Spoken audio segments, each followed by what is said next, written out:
আপনি যতই জীবনকে সাজানোর চেষ্টা করেন না কেন, ভাগ্যে যদি ঝড় লেখা থাকে সে ঝড় আসবেই।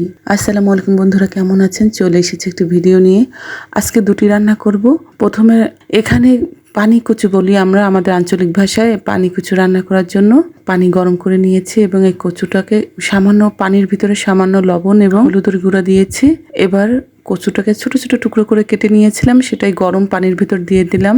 এটা বৃষ্টির পানি দিয়ে বা পুকুরের পানি দিয়ে রান্না করলে রংটা ভালো হতো, যেহেতু আমি কলের পানি দিয়েছি যার জন্য রংটা একটু কালচে হয়েছে। যাই হোক, এখন রান্না করব মুরগির মাংস। মুরগির মাংস রান্না করার জন্য আমি সমস্ত মশলা কষিয়ে নিয়েছি। এটা হচ্ছে সোনালী মুরগি। খুব সুন্দর করে মশলা কষিয়ে এবার মুরগির মাংসগুলো দিয়ে দিলাম।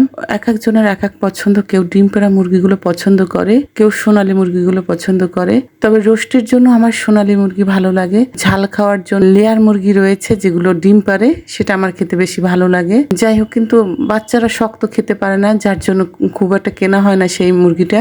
খুব সুন্দর করে কষিয়ে ঝোল দিয়ে দিয়েছি। ঝোল দেওয়ার পর এখন কিছুক্ষণ ঢাকনা দিয়ে ঢেকে রেখে দেবো এবং এই পাশে আমি কচুর জন্য মশলা কষিয়ে নিব।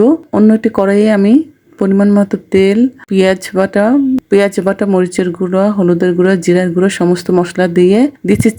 চিংড়ি দিয়ে আর কিছুটা নারিকেল বাটা দিয়েছি। খুব সুন্দর করে মশলাটি কষিয়ে নিব।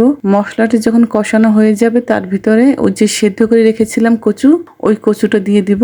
এই পানি কচু খেতে খুব ভালো লাগে। চিংড়ি দিয়ে, ইলিশ মাছ দিয়ে সুন্দর করে রান্না করলে খেতে অসাধারণ লাগে।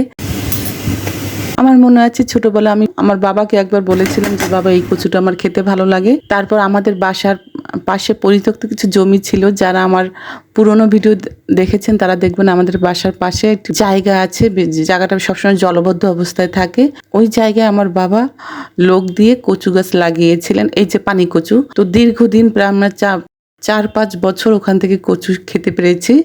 মনে করেন এই কচুগুলো একবার লাগালে দীর্ঘদিন খাওয়া যায়। বর্ষাকালে প্রচুর পরিমাণ পানি কচু পাওয়া যায় বাজারে। কচু খেতে পছন্দ করেন তারা অবশ্যই এনে একবার ট্রাই করবেন। যাই হোক, খুব সুন্দর করে কষিয়ে নিয়েছি। যেহেতু এটা আগেই সিদ্ধ করার ছিল, যার জন্য খুব একটা রান্না করতে খুব বেশি সময় লাগবে না। কিছুক্ষণের জন্য ঢাকনা দিয়ে ঢেকে দিয়ে রেখেছি। এবার এই পাশে আমার মাংস রান্নাটা হয়ে গেছে। দেখুন কি সুন্দর কালার এসেছে এবং রান্নাটা খেতেও খুব ভালো হয়েছিল। যাই হোক, কচু রান্নাটা হয়ে গেছে। চিংড়ি মাছ দিয়েছিলাম। চিংড়ি দিয়ে কচু অসাধারণ একটি রান্না। চিংড়ি দিয়ে কচু আমার পছন্দের একটি রান্না। যাই হোক, অসংখ্য ধন্যবাদ ধৈর্য ধরে ভিডিওটি দেখেছেন।